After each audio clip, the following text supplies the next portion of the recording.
Agora a gente vai conversar com um antropólogo, o Helder Ferreira Souza, antropólogo que é da Universidade Federal Delta do Parnaíba, o FDPA, ele está inclusive em Parnaíba. O Helder é indígena da etnia Tacariju. Mais uma vez, Helder, muito obrigada pela sua disponibilidade de conversar conosco. E ninguém melhor do que um representante, né, para nos ajudar a entender a importância da existência de um órgão público de poder ligado à presidência da República, como é o que deve ser. O presidente eleito prometeu isso em campanha, que está viabilizando a criação de um Ministério dos Povos Originários, que são os indígenas. Ontem até aqui eu li aqui um tweet de uma liderança indígena, dizendo o seguinte: olha, não misturem povos tradicionais com povos originários. Povos originários são apenas os indígenas. Povos tradicionais, aí a gente coloca, né, quilombolas, ciganos, porque às vezes nós que somos leigos, fazemos também essa confusão. Mas, explicado isso, como você vê a relevância da criação desse Ministério de Políticas Públicas mais eficazes, mais eficientes, com mais possibilidade de recursos e de ações? Bom dia, Bom Cíntia. dia. Eu quero aí saudar também as pessoas que estão conectadas conosco, com você, conosco agora nesse momento. Achei interessante, Cíntia, a sua colocação e ter citado a fala do parente, justamente porque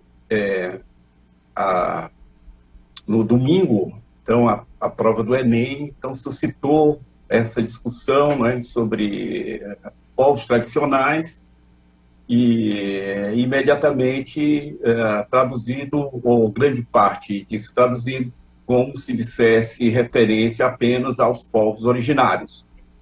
Então, nós estamos falando também de fazendeiros, nós estamos falando de populações pesqueiras, nós estamos falando de populações de terreiro, nós estamos falando de outras populações que não apenas os povos originários. Então, o parente tem toda a razão de fazer essa distinção, justamente porque os povos originários são parte dos povos tradicionais. Então, é interessante fazer essa discussão, que justamente chama a atenção que ela não está feita, essa situação, apenas aos povos originários, mas também aos povos de quilombo, né, que tem aí amargado, teria muita má vontade política, não é?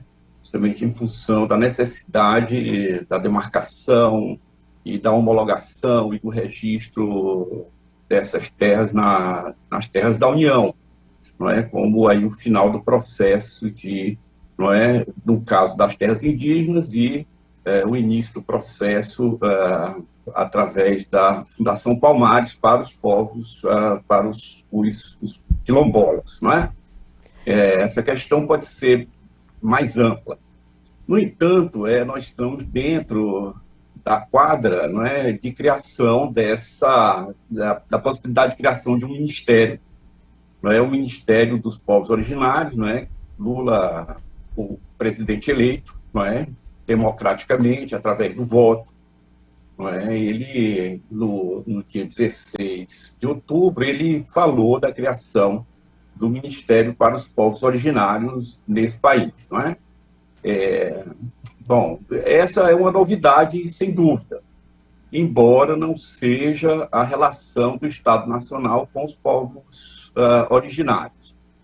É justamente em função de que as políticas, elas são centenárias, não é? Você tem ideia, o Serviço de Proteção ao Índio é de 1917, né? Cerca de 1917, e 67, a criação da Fundação Nacional do Índio, o SPI também ligado ao Ministério, não é, do Interior e dos Trabalhadores, não é? Então, a questão indígena ainda dizia relação ou tão somente, não é, ou ainda com forte peso na questão do campo, não é, misturada a questão do campo, e posteriormente a Fundação Nacional do índio em 67, eu diria aí, nessa perspectiva tutelar, não é? Então, o Estado Nacional seria aquele que tutelaria os povos originários, não é?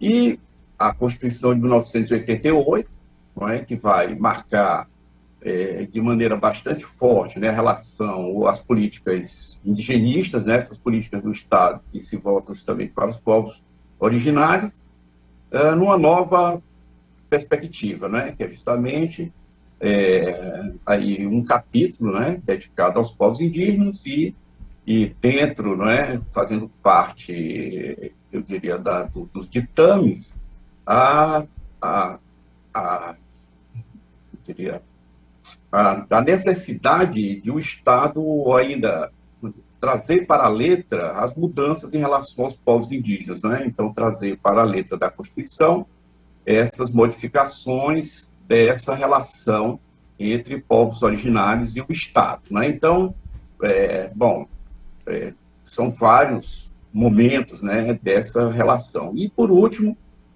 agora, o aceno do presidente Lula, do presidente eleito, não é, na criação de um ministério indígena, né? Então, isso nos traz muitas reflexões, que eu considero que são importantíssimas, né? Então, algumas delas, Cíntia, justamente dizem respeito, por exemplo, à Fundação Nacional do Índio, né? Que hoje está aí, parte, não é, dentro do Ministério da Justiça, né? Assim também como as políticas de saúde da SESAI, né, da Secretaria Especial, né, de Atenção à Saúde Indígena, e ainda alguma secretaria do Ministério da Educação que trata da questão escolar indígena, né? Então, esse ministério, né, o surgimento do Ministério Indígena, primeiro, vai ter esse potencial reconhecimento, né, dessa existência indígena, justamente essa capacidade, essa autonomia, essa possibilidade de gerir os seus próprios destinos, né? E nesse ponto eu gostaria de frisar justamente porque nós não podemos, eu diria, residir somente na questão simbólica. É claro que isso é muito importante, a criação do Ministério dos Povos Indígenas. No entanto, nós precisamos pensar, por exemplo, que é a discussão do movimento indígena nesse instante, qual é o formato, não é, desse ministério, né? Qual é a estrutura? De certa forma, as organizações indígenas, né, a Articulação dos Povos Indígenas do Brasil, a PIB, não é, reunida agora no início de novembro, chega a um conjunto de eixos, não é, que deveria aí nortear as políticas indigenistas a partir, ou pelo menos se espera que socorra, a partir de 2023, né? Então, durante 6 anos, né, nós estamos há 6 anos, onde essa política indigenista tem sofrido muitos ataques.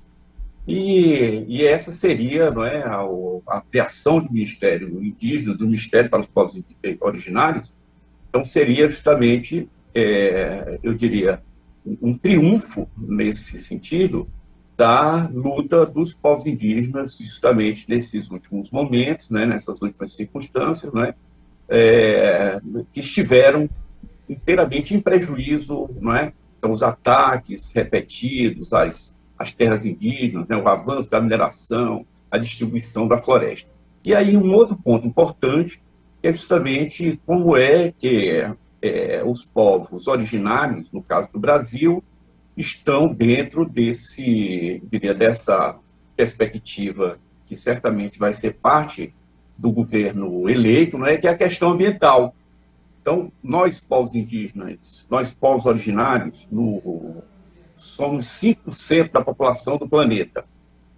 E nossos parentes no mundo inteiro somos responsáveis, nós e nossos parentes no mundo inteiro somos responsáveis por proteção de 80% dos biomas existentes no mundo.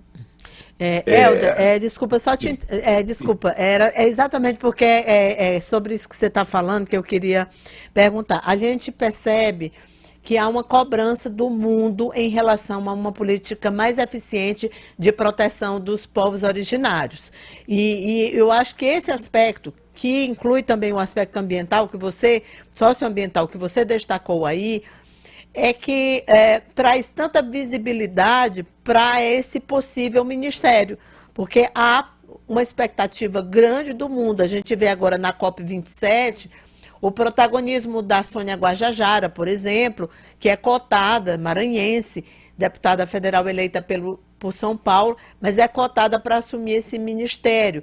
E lá existem vários outros representantes, líderes indígenas, lideranças indígenas brasileiras que estão lá e atraindo muitos olhares, assim, muita atenção, porque está todo mundo cobrando do governo exatamente que haja uma política de proteção maior. Então, é por isso que eu imagino que esse ministério ele vai ter uma visibilidade, porque o mundo está de olho nisso, né? Então não é só mais uma coisa do Brasil, né?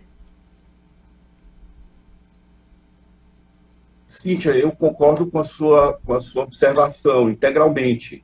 E, bom, de certa forma, a PIB pensa num ministério que articulasse as políticas voltadas aos povos indígenas, não é? Porque elas estão espalhadas em outros ministérios. Eu acabei de falar da questão da saúde, da questão da educação, e também há uma certa unanimidade que é a manutenção da Fundação Nacional do Índio, da FUNAI, que está ligada ao Ministério da Justiça. Bom, mas a questão ambiental, ela vem, sem sombra de dúvida, como um ponto importante, não é? Justamente porque o Ministério dos Povos Indígenas, aí essa é uma pergunta que eu faço enquanto indígena antropólogo, digamos, o raio de ação de um Ministério dos Povos Originários teria essa capacidade, né, seria fornecida essa capacidade de atuar. E eu não falo apenas da capacidade intelectual, que isso é inegável, nós, povos indígenas, temos, eu diria, muito para trazer, não é, sobre justamente novas tecnologias, por exemplo, de gestão, né?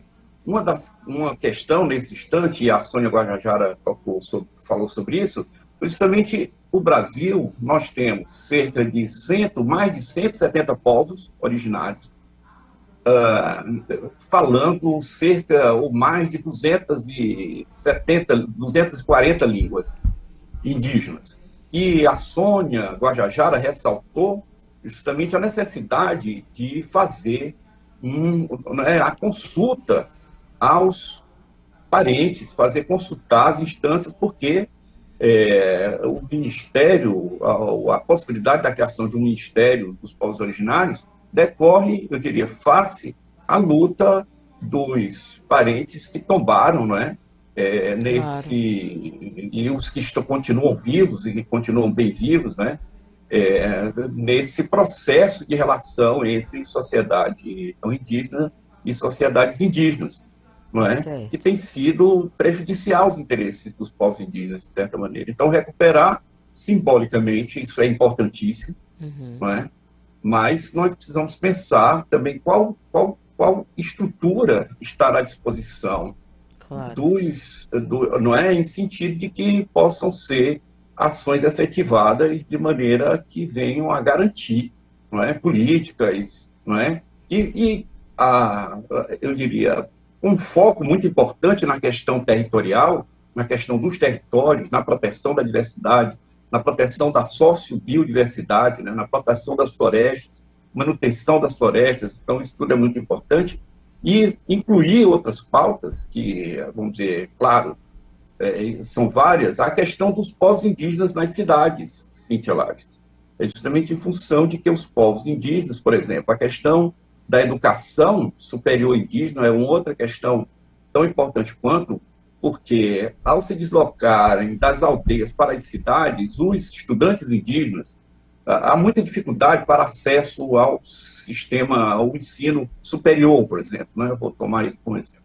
Verdade. E, não é? Então, como é que vai manter essas políticas, não é? Que vão permitir, vai haver recursos para isso, para manter esses estudantes indígenas nas universidades públicas, não é? As cotas, a manutenção das cotas, né?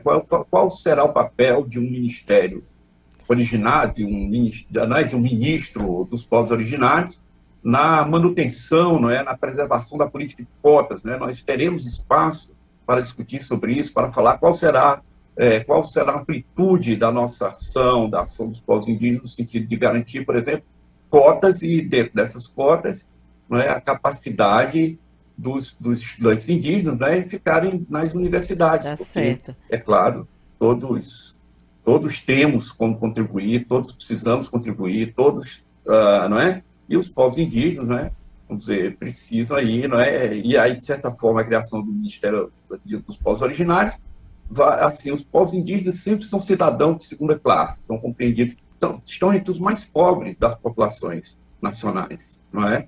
Justamente, aí a gente nem discute a ideia de pobreza, não é? Não vamos discutir a Vamos questão de torcer pobreza. para que Mas, realmente esse não ministério dê é? essa visibilidade e possa ser um canal, né? É o que é o mais importante. Sem Helder, dúvida. Pois não, Cíntia. muito obrigada pela entrevista. Eu fico muito feliz de a gente estar falando hoje da criação de um ministério, de que a pessoa que está sendo cogitada é um indígena, que quem está falando sobre isso é você, que é um indígena, um antropólogo indígena. Então, acho que a gente já avançou muito. Só em um lugar de fala está sendo respeitado nesse momento e em tantas outras discussões que a gente tem visto no Brasil. Muito obrigada, bom dia, bom trabalho para você. Eu que agradeço a participação, Cíntia. Bom trabalho.